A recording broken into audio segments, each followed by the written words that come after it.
Hello students, welcome back. In last video we were discussing about the noble gases. Noble gases को हम लोग discuss कर रहे थे और जीनोन के कुछ कंपाउंड्स को हम लोगों ने डिस्कस किया था. Xenon difluoride, xenon tetrafluoride and xenon hexafluoride के मेथड ऑफ प्रिपरेशन भी हम लोगों ने डिस्कस किए थे और इन फ्लोराइड्स के हाइड्रोलाइसिस रिएक्शन भी हम लोगों ने पढ़े थे. आज हम कुछ और इंपॉर्टेंट रिएक्शंस पढ़ने वाले हैं जीनोन के कंपाउंड्स के. तो सबसे सिंपल सा देखिए नेक्स्ट रिएक्शन क्या है, xenon tetrafluoride. Xenon tetrafluoride reacts with oxygen difluoride. अब अगर आपको ध्यान हो तो ग्रुप 17 के अंदर हम लोगों ने डिस्कस किया था that it is the oxide of the fluorine, but this oxide of fluorine is very unstable है. इस वजह से ये फर्दर डिकम्पोज हो जाती है इसके कॉन्स्टिट्यूएंट पार्टिकल्स में. इसके कॉन्स्टिट्यूएंट पार्टिकल्स कौन है, ऑक्सीजन एंड फ्लोरीन. डिकम्पोज हो जाती है तो फिर क्या होगा, जीनोन टेट्राफ्लोराइड कंबाइन हो जाती है फ्लोरीन के साथ for the formation of xenon hexafluoride plus साथ में ऑक्सीजन मॉलिक्यूल की यहाँ पे क्या हो जाती है, फॉर्मेशन हो जाती है. तो सबसे सिंपल सा रिएक्शन है. ठीक है, क्या हुआ यहाँ पे, जीनोन टेट्राफ्लोराइड का रिएक्शन है या फिर इसको आप बोल सकते हैं it is one of the method of preparation of xenon hexafluoride from xenon tetrafluoride. अगर आप लोग जीनोन टेट्राफ्लोराइड से जीनोन हेक्साफ्लोराइड को प्रिपेयर कराना चाहते हैं तो इसका रिएक्शन करवा दीजिए विद ऑक्सीजन डाइफ्लोराइड के साथ. साथ में यहाँ पे टेम्परेचर कंडीशंस भी रहती हैं near about 143 to 148 kelvin. Formation हो जाएगी जीनोन हेक्साफ्लोराइड की और साथ में फॉर्मेशन होगी ऑक्सीजन मॉलिक्यूल की. अब जितने हम लोगों ने फ्लोराइड्स पढ़े हैं जीनोन के, like xenon difluoride, xenon tetrafluoride as well as xenon hexafluoride, तीनों के तीनों यहाँ पे रिएक्ट करते हैं विद हाइड्रोजन. हाइड्रोजन के साथ भी तीनों रिएक्ट करते हैं और देखिए फॉर्मेशन किसकी करते हैं, हाइड्रोजन एंड फ्लोरीन. तीनों के अंदर मिलकर के हाइड्रोजन एंड फ्लोरीन क्या बना लेते हैं, हाइड्रोजन फ्लोराइड. सेम प्रोडक्ट्स हैं यहाँ पे तीनों के. हाइड्रोजन फ्लोराइड की यहाँ पे फॉर्मेशन हो जाती है एंड जीनोन जो बचा वो अलग से रह जाता है. तो प्रोडक्ट्स क्या है यहाँ पे तीनों रिएक्शंस में, xenon plus hydrogen fluoride, here also xenon plus hydrogen fluoride and here xenon plus hydrogen fluoride. तो xenon difluoride, xenon tetrafluoride and xenon hexafluoride का रिएक्शन अगर आपको हाइड्रोजन के साथ कराना है तो ये सिंपल से प्रोडक्ट्स की यहाँ पे फॉर्मेशन होती है. देखिए एक पॉइंट और इसके साथ ही आप लोगों ने डिस्कस कर रखा है कि जिन सब्सटेंसेस में ऑक्सीजन प्रेजेंट है आप उनको क्या बोलते हैं, ऑक्सीडाइजिंग एजेंट्स. जिसमें हाइड्रोजन है और वो अपना हाइड्रोजन प्रोवाइड कर देते हैं उनको बोलते हैं रिड्यूसिंग एजेंट. सिमिलरली जिन सब्सटेंसेस में फ्लोरीन है और वो अपना फ्लोरीन किसी को प्रोवाइड कर सकते हैं उनको बोला जाता है फ्लोरीनेटिंग एजेंट्स. क्या बोलते हैं उनको, फ्लोरीनेटिंग एजेंट्स. क्या है आपके फ्लोरीनेटिंग एजेंट्स, जिन सब्सटेंसेस के अंदर फ्लोरीन प्रेजेंट है और वो अपना फ्लोरीन किसी दूसरे सब्सटेंस को प्रोवाइड कर सकते हैं. लाइक दीज, इन सभी के अंदर कौन प्रेजेंट है, फ्लोरीन प्रेजेंट है. तो ये दूसरे सब्सटेंसेस को अपना फ्लोरीन इजीली प्रोवाइड कर देते हैं and they act here as fluorinating agents. For example हमारे पास है xenon tetrafluoride. Xenon tetrafluoride combines with sulphur tetrafluoride. अब ये फ्लोरीनेटिंग एजेंट है तो इसका वर्क क्या है, टू प्रोवाइड फ्लोरीन. ये सब्सटेंस फ्लोरीन प्रोवाइड कर रहा है, किसको करेगा, जो इसके साथ में प्रेजेंट होगा उसको. तो अब हमें ऐसा नहीं करना है कि 4 फ्लोरीन यहाँ पहले से थे, 4 फ्लोरीन और आ जाएंगे तो यहाँ क्या बन जाएगा, SF8. नहीं, इट इज नॉट पॉसिबल, क्योंकि वैलेंसी भी तो कोई चीज होती है. हमें पता है कि जो सल्फर है वो क्या कर सकता है, वो सल्फर टेट्राफ्लोराइड या फिर सल्फर हेक्साफ्लोराइड की ही फॉर्मेशन करता है. Tetra halide and hexa halides हम लोगों ने डिस्कस किए थे ऑक्सीजन फैमिली में. तो ऑलरेडी ये टेट्राफ्लोराइड है और फ्लोरीन इसको यहां से मिलेंगे तो फॉर्मेशन किसकी हो जाएगी, यहाँ पे सल्फर हेक्सा फ्लोराइड की और साथ में कौन रह जाएगा यहाँ पे, जीनोन. अब आप लोग 12th क्लास के स्टूडेंट्स हैं तो आपको इतना तो पता होना ही चाहिए कि यहाँ पे तो 8 फ्लोरीन थे और यहाँ पे 6 बच गए, बाकी तो फ्लोरीन गए कहाँ पे. तो आपको पता है अच्छे से कि यहाँ पे इक्वेशंस को आप क्या करा देते हैं, बैलेंस करा देते हैं. ठीक है, रिएक्टेंट्स और प्रोडक्ट्स को इक्वल करने के लिए इक्वेशन को क्या करना होता है, आपको बैलेंस करना होता है. So these substances act here as fluorinating agents which provide their fluorine to another atom या another compound. ठीक है, जो भी दूसरा कंपाउंड है उसको ये अपना फ्लोरीन क्या कर देते हैं, प्रोवाइड कर देते हैं. इसी तरह से मान लीजिए आपके पास क्या प्रेजेंट है, सपोज आपके पास यहाँ पे है जीनोन हेक्साफ्लोराइड. अभी तो मैंने यहाँ पे एग्जांपल लिया जीनोन टेट्राफ्लोराइड का, मान लीजिए मेरे पास क्या है, जीनोन हेक्साफ्लोराइड. तो देखिए जीनोन हेक्साफ्लोराइड सपोज हम लोगों ने लिया, इट इज जीनोन हेक्साफ्लोराइड और इसका सपोज हम रिएक्शन करवा दें किसी मेटल फ्लोराइड के साथ। तो यहाँ पे हमेशा एक कॉम्प्लेक्स कंपाउंड की फॉर्मेशन होती है, और वो कॉम्प्लेक्स कंपाउंड क्या होता है, देखिए मेटल आपको पता है पॉजिटिव चार्ज होता है, it loses electrons, so M positive, बाकी सब एक साथ कंबाइन हो जाएंगे, तो हियर XeF7 नेगेटिव, एक कॉम्प्लेक्स कंपाउंड बन गया, क्योंकि मेटल अपना इलेक्ट्रॉन क्या करेगा, डोनेट करेगा, मेटल्स आर इलेक्ट्रोपॉजिटिव एलिमेंट्स, तो M पॉजिटिव, ये फ्लोरीन भी इसके साथ कंबाइन हो गया, 6 फ्लोरीन पहले थे, एक और आ गया, कितने हो गए 7 फ्लोरीन, और फिर यहाँ पे नेगेटिव चार्ज। लेकिन हर एक मेटल के केस में ऐसा नहीं होगा, यहाँ पे जो M है, this M may be sodium, potassium, rubidium और सीजियम। अगर हमारे पास इन मेटल्स के फ्लोराइड प्रेजेंट है तभी ये वाला रिएक्शन आप देखते हैं, अदरवाइज इस तरह के रिएक्शंस होते हैं, ये फ्लोरिनेटिंग एजेंट्स की तरह से एक्ट करते हैं और अपने फ्लोरीन को प्रोवाइड कर देते हैं दूसरे सब्सटेंस को या दूसरे कंपाउंड को। ठीक है, तो ये कुछ इंपॉर्टेंट रिएक्शंस देखे हम लोगों ने नोबल गैसेस के, आपकी बुक्स में भी गिवन है रिएक्शंस, तो आपको अच्छे से कर लेने हैं।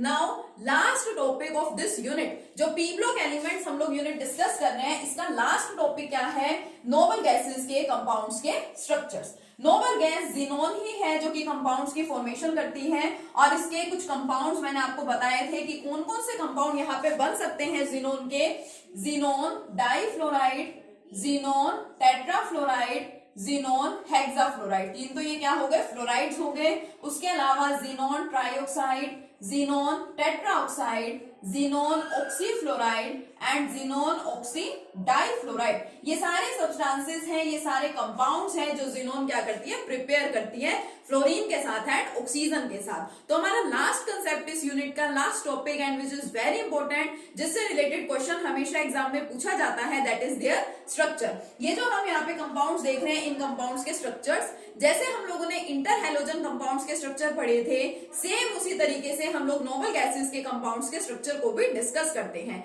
वही हम लोगों के पास दो मेथड्स होते हैं, या तो आप लोग स्ट्रक्चर्स बनाइए on the basis of hybridisation, या तो आप हाइब्रिडाइजेशन के बेसिस पे स्ट्रक्चर बनाइए, या फिर on the basis of VSEPR यानी कि valence shell electron pair repulsion theory, इन दोनों में से किसी के भी बेसिस पे आपसे स्ट्रक्चर पूछे जा सकते हैं। बाय नेम अगर बोला जाए कि इसका स्ट्रक्चर बनाइए on the basis of hybridisation, तो आपको हाइब्रिडाइजेशन का कंसेप्ट ही यूज करना है। VSEPR थ्योरी की बात करें तो वही कंसेप्ट आपको यूज करना है। और अगर सिंपली आपको बोला जाए कि draw the structure of these, कोई भी आपसे पूछ ली जाए इनमें से, तो फिर आपके पास ऑप्शन है, आप दोनों में से जो मेथड यूज करना चाहें कर सकते हैं। ठीक है, इंटर हैलोजन कंपाउंड्स के भी स्ट्रक्चर्स मैंने आपको बताए थे, इन्हीं थ्योरीज पे बेस्ड थे। और उसके अलावा भी हम लोग 11th क्लास में जो हमने यूनिट पढ़ी थी, unit 4 chemical bonding and molecular structure, उसके अंदर भी हम लोग इन स्ट्रक्चर्स को कंप्लीटली डिस्कस कर चुके हैं, इन थ्योरीज को डिस्कस कर चुके थे। फिर भी अगर किसी को मान लीजिए ये थ्योरीज डिटेल में आपको स्टडी अगर करनी है, तो आप क्या करेंगे, मैंने इसकी भी वीडियोस अपलोड कर रखी हैं, ठीक है, 11th क्लास की, तो आप उन वीडियोस को एक बार अच्छे से देख लेंगे। ठीक है, चलिए स्टार्ट करते हैं, एक दो स्ट्रक्चर्स डिस्कस कर लेते हैं। ओके, मान लीजिए सबसे पहले हम लोग यहाँ पे स्ट्रक्चर डिस्कस कर रहे हैं किसका, जीनोन डाइफ्लोराइड का। Suppose we have to discuss the structure of xenon difluoride. दोनों थ्योरीज के बेसिस पे अगर हमें स्ट्रक्चर डिस्कस करना है तो हम क्या करेंगे, अब मान लीजिए हाइब्रिडाइजेशन के बेसिस पे हमें जीनोन डाइफ्लोराइड का स्ट्रक्चर प्रिडिक्ट करना है, तो हाइब्रिडाइजेशन हमें सबसे पहले फाइंड आउट करके देखनी पड़ेगी। हाइब्रिडाइजेशन फाइंड करने का फॉर्मूला क्या है, half V + M - C + A। V का मतलब valence electrons of central atom, M का मतलब number of monovalent atoms, monovalent atom में क्या बताया था आपको, कौन कौन आते हैं, हाइड्रोजन एंड हेलोजन्स। C का मतलब कटायन एंड A का मतलब अनायन। अब आपको ऐसे सोचने नहीं बैठ जाना है कि जीनोन है, जीनोन का तो एटॉमिक नंबर होता है 54, तो फिर इसकी कॉन्फ़िगरेशन लिख करके आप इसके आउटर मोस्ट शेल के इलेक्ट्रॉन्स प्रेडिक्ट कर रहे हैं। नहीं, सिंपल सा कंसेप्ट है कि नोबल गैस है, नोबल गैसेस के आउटर मोस्ट शेल में कितने इलेक्ट्रॉन्स होते हैं, या वैलेंस इलेक्ट्रॉन्स कितने होते हैं, 8 होते हैं। तो डायरेक्ट हम यहाँ पे लिख सकते हैं हाफ 8 + M का मतलब मोनोवैलेंट एटम, कितने मोनोवैलेंट एटम है यहाँ पे देखिए 2 है, तो 2, कटायन नहीं है, अनायन भी नहीं है, तो 8 + 2 यानी कि 10 / 2 = 5। अब 5 आ गया, तो 5 के बेसिस पे हाइब्रिडाइजेशन क्या होगी इसकी, sp3d, यही होगी हाइब्रिडाइजेशन, sp3d हाइब्रिडाइजेशन। हाइब्रिडाइजेशन के कंसेप्ट में मैंने आपको बताया था कि जो sp3 हाइब्रिड हाइब्रिडाइजेशन होती है, सॉरी sp3 डिहाइब्रिडाइजेशन होती है जो, उसका स्ट्रक्चर कैसा होता है, ट्राइगोनल बाइपिरामिडल। तो इसका स्ट्रक्चर होना चाहिए ट्राइगोनल बाइपिरामिडल, होगा या नहीं होगा डिसाइड कौन करेगा कि आपका जो स्ट्रक्चर है वो सिमेट्रिकल है या फिर अनसिमेट्रिकल। अब हम लिख देते हैं कि इट्स स्ट्रक्चर शुड बी, कि होना तो चाहिए, its structure should be trigonal bipyramidal. कैसा होना चाहिए इसका स्ट्रक्चर, ट्राइगोनल बाइपिरामिडल। अब है या नहीं है उसके लिए हमें देखना पड़ेगा कि हमारा मोलिक्यूल, हमारा सब्सटेंस सिमेट्रिकल है या फिर अनसिमेट्रिकल है। तो हम क्या करेंगे, इसकी डॉट रिप्रेजेंटेशन। तो जिनोन के आउटर मोस्ट शेल में होते हैं कितने इलेक्ट्रॉन्स, 8 इलेक्ट्रॉन्स। तो 1 2 3 4 5 6 7 एंड 8। 2 फ्लोरीन हमें अटैच करवाने साथ में, तो suppose first fluorine and second fluorine. अब देखिए ये आपका किस टाइप का स्ट्रक्चर बन गया, ये सेंट्रल एटम, सेंट्रल एटम के साथ 2 बॉन्ड है और 3 यहाँ पे lone pair of electrons present है। So we can say our structure here is unsymmetrical. अब अगर हमारा स्ट्रक्चर अनसिमेट्रिकल है तो जो हम लोगों ने VSEPR थ्योरी में पढ़ रखा है कि इतने बॉन्ड पेयर होंगे और इतने लोन पेयर होंगे तो ये वाला स्ट्रक्चर बनेगा, ठीक है, उस कंसेप्ट का हमें यहाँ पे यूज करना है। इसलिए मैंने आपको बोल रखा है कि स्ट्रक्चर्स आप जितनी जल्दी याद कर ले उतना बेटर है आपके लिए, ठीक है। अब अगर हमारे पास होता है एक सेंट्रल एटम, 2 बन रहे होते हैं बॉन्ड और 3 होते हैं लोन पेयर। अभी देखो ये वाली जो रिप्रेजेंटेशन है वो मैंने आपको जस्ट समझाने के लिए यहाँ पे लिखी, this representation is on the basis of VSEPR theory. अगर हम इस बेस पे क्वेश्चन कर रहे हैं तो हमें यहाँ पे ऐसी रिप्रेजेंटेशन नहीं दिखानी, हमें सिंपल लैंग्वेज में मेंशन करना है कि दिस स्ट्रक्चर या this compound has 2 bond pairs and 3 lone pair. अब 2 बॉन्ड पेयर जहां पे प्रेजेंट होते हैं उसका स्ट्रक्चर क्या होता है, लीनियर होता है। So its structure is linear. क्या है इसके अंदर, it contains 2 bond pairs and 3 lone pairs. इसका मतलब इसका स्ट्रक्चर कैसा होगा, लीनियर होगा। अगर आपने स्ट्रक्चर्स याद कर रखे हैं तो आपको बहुत इजीली समझ आ जाएगा।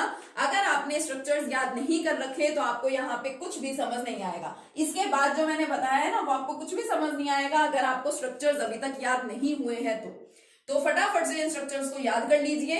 मोस्ट इंपॉर्टेंट टॉपिक है, ठीक है, most important from the point of view of your examination, ठीक है, काफी इंपॉर्टेंट है तो आपको अच्छे से इसको याद करना है। तो देखिए लीनियर स्ट्रक्चर कैसे बनेगा, फिर AB2L3 कैसा होता है स्ट्रक्चर, AB2 एंड L3। तो 3 लोन पेयर आपको दिखाने हैं, first lone pair suppose, second lone pair and third lone pair. इनकी पोजीशन इंटरचेंज भी हो सकती है। इंटरचेंज का मतलब ये बॉन्ड्स आप इधर भी दिखा सकते हैं, ठीक है, एक लोन पेयर इधर भी दिखा सकते हैं, 2 लोन पेयर उस साइड भी दिखा सकते हैं, तो उससे कुछ फर्क नहीं पड़ता। तो लास्ट में हमें रिप्रेजेंटेशन तो इस टर्म में करनी है। तो ये रहा हमारा जिनोन, सेंट्रल एटम, 2 फ्लोरीन हम लोगों को अटैच करने हैं, ये रहा एक लोन पेयर, दूसरा लोन पेयर एंड तीसरा lone pair. Its structure is linear. कैसा बन गया है इसका स्ट्रक्चर, लीनियर बन गया। तो ये जो मैंने आपको यहाँ पे समझाया, this is the structure of xenon difluoride on the basis of hybridization. अगर आपको हाइब्रिडाइजेशन के बेसिस पे स्ट्रक्चर प्रिडिक्ट करना है तो ये स्ट्रक्चर बनेगा इस तरह से, ठीक है। अब मान लीजिए नेक्स्ट कंसेप्ट पे चलते हैं। सपोज इसी का स्ट्रक्चर मुझे बनाना होता on the basis of VSEPR theory. देखिए स्ट्रक्चर तो सेम ही बनेंगे। अगर इसका स्ट्रक्चर आपने पढ़ लिया लीनियर है तो स्ट्रक्चर लीनियर ही रहेगा, नो डाउट, ठीक है, लेकिन अलग अलग थ्योरीज से करने का जो मेथड है दैट इज डिफरेंट। तो हमें उस मेथड को अच्छे से सीखना है। तो चलिए VSEPR थ्योरी के बेस पे करते हैं। VSEPR थ्योरी के बेसिस पे हमें सबसे पहले करनी होती है डॉट रिप्रेजेंटेशन। ये होगी डॉट रिप्रेजेंटेशन। 2 फ्लोरीन आपने अटैच कर दिए, तो किस टाइप का आपका स्ट्रक्चर है, it is of the type AB2L3। और अभी तो हमने देखा AB2L3 वाले की स्ट्रक्चर कैसी होती है, लीनियर स्ट्रक्चर। लीनियर कैसे बनेगा, बना दो फिर से जिनोन। अब मैं आपको ये बता रही थी कि एक तो आप ऐसे दिखा सकते हैं, ठीक है, या फिर लीनियर ऐसे भी बनता है, आपको ये भी पता है, ठीक है। एक लोन पेयर इधर दिखा दो, एक इधर दिखा दो और एक इधर दिखा दो, तो ये क्या बन गया आपका जिनोन डाइफ्लोराइड। इसी तरह से आपको यहाँ पे जिसका भी स्ट्रक्चर बनाना है आप उसका स्ट्रक्चर इजीली प्रेडिक्ट कर सकते हैं। सेम रूल्स, सेम स्टेप्स आपको यहाँ पे फॉलो करने हैं। तो मैं इसमें से एक और स्ट्रक्चर आपको बता रही हूँ, बाकी आप लोग ट्राई करेंगे, खुद से बना के देखेंगे। अगर किसी स्टूडेंट को कुछ भी प्रॉब्लम हो तो आप मुझसे पूछ लीजिएगा, ठीक है। चलिए एक स्ट्रक्चर मैं आपको बता देती हूँ इस टाइप का। सपोज हमने ले लिया यहाँ पे ज़ीनोन ऑक्सी डाइफ्लोराइड, इसका स्ट्रक्चर मान लीजिए मुझे बनाना है on the basis of VSEPR theory. तो मैं क्या करूंगी, मैं इसकी डॉट रिप्रेजेंटेशन करती हूँ। ज़ीनोन 8 इलेक्ट्रॉन्स हो गया, 4 फ्लोरीन एटम्स अटैच करने हैं, तो 1 2 3 एंड 4। अब देखिए एक मुझे ऑक्सीजन अटैच करना है। अब ऑक्सीजन अटैच करते टाइम ध्यान रखिए कि ऑक्सीजन तो क्या है 1 2 3 4 5 एंड 6। ऑक्सीजन के आउटर मोस्ट शेल में तो 6 इलेक्ट्रॉन्स होते हैं, तो उसको स्टेबल होने के लिए क्या चाहिए, 2 इलेक्ट्रॉन्स चाहिए। तो ये 2 इलेक्ट्रॉन ऑक्सीजन क्या करता है, शेयर करता है। तो ऑक्सीजन 1 2 3 4 5 एंड 6 हो जाएगा इसका ऑक्टेट कंप्लीट। इट मींस ज़ीनोन ने इस ऑक्सीजन के साथ क्या बना रखा है, यहाँ पे डबल बॉन्ड। अब एक बॉन्ड इस ज़ीनोन और फ्लोरीन के बीच में, एक बॉन्ड इस ज़ीनोन और फ्लोरीन में, एक इसमें और एक इसमें, और ये क्या रहेगा आपके पास लोन पेयर ऑफ इलेक्ट्रॉन। अब इसकी टाइप लिखते टाइम आपको ध्यान रखना है। अब आपको ऐसे काउंट नहीं करना कि 1 2 3 4 5 एंड 6 बॉन्ड्स बन गए, नहीं। देखिए सिंगल बॉन्ड तो ये आपके 4 बने हुए हैं, यानी 4 बॉन्ड तो 4 फ्लोरीन एटम्स के साथ हैं। और ये देखो ज़ीनोन और ऑक्सीजन के बीच में, ज़ीनोन और ऑक्सीजन एटम के बीच का ही तो ये बॉन्ड है। बॉन्ड एक ही है, बॉन्ड की टाइप क्या है, डबल बॉन्ड है। सो it is of the type AB5L। किस टाइप का हो गया आपका ये स्ट्रक्चर, AB5L टाइप का हो गया। 4 बॉन्ड तो आपको यहाँ सीधे सीधे दिख रहे हैं कि देखो एक बॉन्ड 2 एटम्स के बीच में बनेगा ना, तो इन 2 एटम्स के बीच में जो बॉन्ड बन रहा है, चाहे वो सिंगल है, चाहे डबल है, चाहे ट्रिपल है, नंबर ऑफ बॉन्ड्स में जो कंसिडर किया जाएगा वो क्या होगा, ओनली 1 बॉन्ड। तो AB5L टाइप का ये स्ट्रक्चर है। अब AB5L टाइप का स्ट्रक्चर आपको याद होना चाहिए कैसा होता है, स्क्वायर पिरामिडल। क्या स्ट्रक्चर मैंने आपको इसका बताया था, स्क्वायर पिरामिडल बताया था। तो स्क्वायर पिरामिडल भी देखिए क्या है, ऑक्टाहेड्रल से ही बनता है। ऑक्टाहेड्रल मतलब कि सपोज ये आपका क्या है, ऑक्टाहेड्रल। ऑक्टाहेड्रल का मतलब होता है AB6 स्ट्रक्चर। मैंने जो 11th के लेक्चर्स हैं उसके अंदर इन थ्योरीज को कंप्लीट डिटेल में एक्सप्लेन कर रखा है, तो आप उन थ्योरीज को एक बार देख लें अगर आपको ये कंसेप्ट क्लियर अच्छे से नहीं है तो। इन केस आपको 11th में नहीं समझ आया, ठीक है, तो आप क्या कर सकते हैं, एक बार उसको देख सकते हैं दोबारा से, आपको बहुत इजीली समझ आ जाएगा। एक्चुअल में ये जो अनसिमेट्रिकल स्ट्रक्चर्स बनते हैं, ये सिमेट्रिकल स्ट्रक्चर से ही तो बनते हैं। कि मेरा जो AB6 टाइप का स्ट्रक्चर है वो होता है ऑक्टाहेड्रल। अगर इसमें से मैं एक बॉन्ड हटा दूं तो टोटल बॉन्ड मेरे पास कितने बच गए, 5 बॉन्ड्स, और जो बॉन्ड हटा है उसकी जगह कौन आ जाएगा, लोन पेयर। यानी ये 6 बॉन्ड थे, इसमें से मैंने ये एक बॉन्ड हटा दिया और इसकी जगह कौन आ गया, लोन पेयर। नाउ ये किस टाइप का बन गया, AB5L टाइप का। और AB5L टाइप की शेप यही होगी जो आपके सामने बनी हुई है। इसको क्या बोलते हैं, स्क्वायर पिरामिडल बोलते हैं। कैसे बनेगा ये स्ट्रक्चर, देखिए सेंट्रल एटम आपका ज़ीनोन है, तो इसको लिख दो ज़ीनोन। 4 फ्लोरीन यहाँ पे अटैच्ड हो गए, ऑक्सीजन। लेकिन देखिए ज़ीनोन और ऑक्सीजन के बीच में डबल बॉन्ड बना था, तो यहाँ पे जहां जहां ज़ीनोन और ऑक्सीजन के बीच में जिस जिस कंपाउंड में डबल बॉन्ड बन रहा है, आपको यहाँ पे डबल बॉन्ड ही रिप्रेजेंट करना है, लाइक दिस।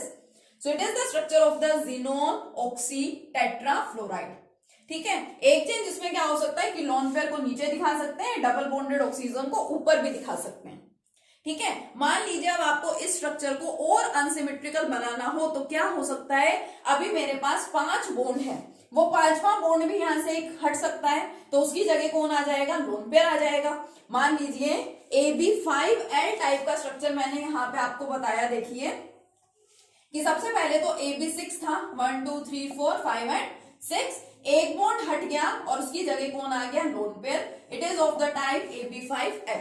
मान लो एक और बॉन्ड हट गया, तो वो दूसरा बॉन्ड कहां से हटेगा, जस्ट इसके नीचे वाला, ये हट गया और इसकी जगह कौन आएगा, लोन पेयर।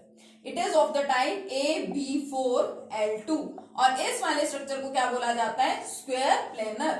क्या बोलेंगे इस स्ट्रक्चर को, स्क्वायर प्लेनर। ठीक है, तो स्ट्रक्चर्स आपको अच्छे से याद होने चाहिए। और ये चीज आपको अच्छे से क्लियर है कि इनकी पोजीशंस हम लोग चेंज नहीं कर सकते, ये लोन पेयर जहां है वहीं रहेंगे।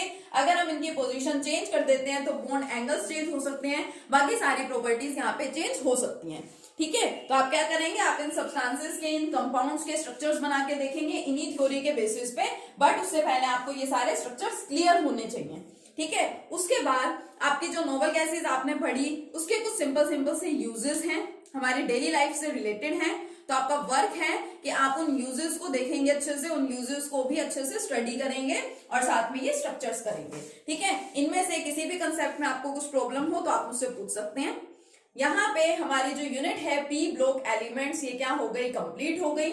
नेक्स्ट लेक्चर में हम लोग डिस्कस करेंगे, हम लोग स्टार्ट करेंगे अपनी नई unit which is again very important, D and F block elements. ये तीनों यूनिट्स बहुत इंपॉर्टेंट है, पी ब्लॉक एलिमेंट्स, उसके बाद D and F block elements, and उसके बाद जो नेक्स्ट यूनिट है दैट इज कोऑर्डिनेशन कंपाउंड्स। ठीक है, तो काफी इंपॉर्टेंट यूनिट्स हैं तीनों। मैक्सिमम पार्ट आपके एग्जाम में पूछा जाता है इन यूनिट्स में से, तो बहुत अच्छे से इन यूनिट्स को आप लोग स्टडी करेंगे। तो नेक्स्ट लेक्चर में मिलेंगे D and F block elements के साथ। Okay, thank you.